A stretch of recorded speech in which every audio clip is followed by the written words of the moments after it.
بسم اللہ الرحمن الرحیم مولا صلی وسلم دائما ابدا اللہ حبیب کا خیر الخلق کل امین ورفعنا لک ذکر۔ آج جس موضوع کے لیے میں آپ کے سامنے موجود ہوں، ویسے تو یہ موضوع زیر بحث رہتا ہے اور اس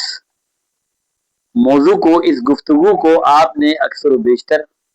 مختلف جگہوں پہ اور مختلف لوگوں میں، جس میں مرد بھی شامل ہیں، خواتین بھی شامل ہیں، بیوروکریٹ بھی شامل ہیں، سیاستدان بھی شامل ہیں، اس میں وہ سب لوگ شامل ہیں، آج کی جو میں گفتگو کرنے جا رہا ہوں۔ تو میری گفتگو کا موضوع، میں آپ کا ٹائم اب مزید نہیں لینا چاہتا، میں بتا دوں میرے موضوع کا، جو میرے گفتگو کا جو محور اور موضوع ہے وہ ہے کھجلی۔ دیکھا ہوگا آپ نے اکثر جب کسی جگہ پہ دوست احباب بیٹھ جاتے ہیں، بیٹھ کے بات چیت کرتے ہیں اور اس کے اندر کچھ ایسی باتیں ہوتی ہیں کہ وہ بات آپس میں ہی رہنی چاہیے،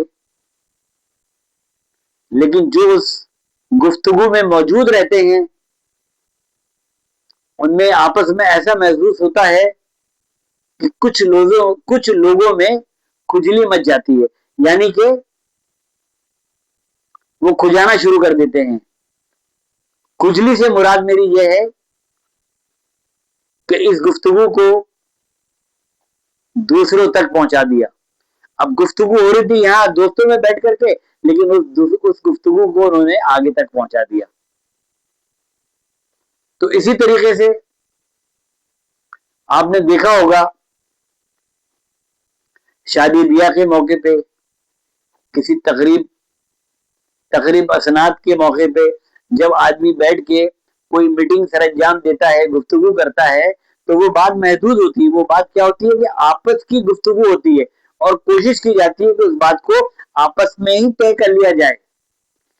لیکن یہ کھجلی ایسی ہوتی ہے کہ اس میں سے کچھ لوگ ایسے ہوتے ہیں کہ اس بات کو لیک آؤٹ کر دیتے ہیں، یعنی کہ کھجلی مچا دیتے ہیں، وہ بات کو آگے پہنچاتے ہیں۔ تو یہ جو کھجلی کا سلسلہ ہے، یہ خالی مطلب یہ کہنے کا کہ پاکستان میں نہیں ہے، بلکہ یہ سلسلہ پوری دنیا کے اندر ہے۔ جہاں کہیں بھی مذہبی لوگ بیٹھتے ہیں، سیاسی لوگ بیٹھتے ہیں، اور اسی طریقے سے علاقے والے بیٹھتے ہیں، محلے والے بیٹھتے ہیں، اور اسی طریقے سے سماجی کارکن بیٹھتے ہیں، اور اسی طریقے سے سیاسی جماعتوں کے کارکن بیٹھتے ہیں۔ جب ان میں گفتگو ہوتی ہے تو وہ گفتگو اس انداز میں کی جاتی ہے، کوشش یہ کی جاتی ہے کہ برائے مہربانی اس بات کو یہیں تک رکھا جائے، لیکن یہ کھجلی ایسی ہوتی ہے کہ اس میں سے بھی کچھ لوگ بات کرتے کرتے اس کھجلی کو آگے بڑھا دیتے ہیں، مطلب دوسرے تک بات پہنچ جاتی ہے۔ تو لہذا بھائی، یہ کھجلی بڑی خطرناک ہے۔ ایک کھجلی تو الرجی میں ہوتی ہے کہ جب انسان کو الرجی ہوتی ہے تو اس کو خارش شروع ہو جاتی ہے، تو وہ کھجانا شروع کر دیتا ہے، اپنے جسم کو نوچنا شروع کر دیتا ہے، اور ایک کھجلی یہ ہوتی ہے۔ تو پلیز اس کھجلی کا بڑا خیال کریں، اس میں بڑی توجہ دیں، اور اس کھجلی کو ہو سکے تو محدود کریں، اور اس کا مقصد یہی ہے کہ جس جگہ پہ جو بات کی جائے اس جگہ پہ اس بات کو ختم کر دیا جائے۔ تو لہذا آئندہ پھر انشاءاللہ تعالی آپ سے مخاطب ہوں گے کسی اچھے اور نئے ٹاپک کو لے کے۔ آپ سب کا بہت شکریہ، جزاک اللہ۔